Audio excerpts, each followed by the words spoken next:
what did you think when you first read the script? Well, I was, I really enjoyed reading the script from the standpoint that I liked the fact that it wasn't a strict remake of the TV show, and that it kind of tried to satisfy both in terms of an original new story mixed with incorporating the old characters from the show and that sort of thing. So that really appealed to me, because I don't think I would have been drawn to it so much had it been just the premise from the old TV show. Now, we're used to seeing you play these outrageous, hilarious characters, Right, and right. you're still over the top in this movie, Yeah, but yeah. there's a very sensible side to you, too. Right, What was it like right. playing that side of things? It was nice. I mean, it was nice to get to kind of, but it felt different for sure in that, usually I'm playing these characters that are always working so hard to be funny and that sort of thing, and so to get to kind of play real in a way, even though, as you said, it's still a comedic character, it was a nice change, and so that, which is one of the reasons why I was attracted to doing it, to get to kind of to show a more real side in a way. So it was a nice change. And one thing that I thought was funny throughout the movie is kind of the Hollywood comedy that sprinkled throughout. Right. What was your take on that throughout the film?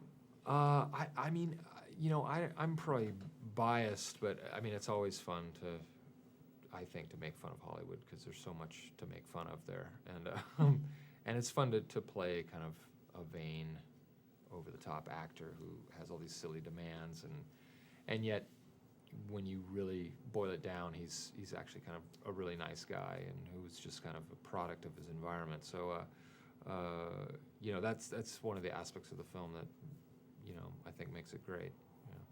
Yeah. You have a lot of experience with improv comedy and sketch comedy and things like Right. that. When you go into a set and you're going to do some improvisation, do you feel like you kind of have to take a coaching role in that sense when you come to with actors that are maybe less experienced? No, because I think, I never really have felt that way. I mean, I think you just kind of, if you're able to rehearse and you're able to kind of get kind of the flow down of what potentially might happen. I mean, the fact that film is so broken down in terms of how you shoot it, you can really come up with different things every different take. So, and it's not necessarily dependent on the other actor being okay with it or not. So it usually, as long as everyone's on the same page and understands that could maybe be a potential, it usually works out fine. Great. And what was your first draw to comedy? What was it that just kept itching at you and kept making you want to be a part of it? I think it kind of was just a gradual thing because I'd always kind of been funny in school and with my friends and that sort of thing, but I kind of didn't think of it as a career choice because I thought it would be too hard to try to do, and then but I was just, it always was kind of nagging at me, and once I kind of got out of college and I started taking some improv class and things like that, that's when I really, when I got up on my feet and actually did it in a kind of organized setting, it was so much fun that I thought, gosh, I want to give this a shot and see what happens. So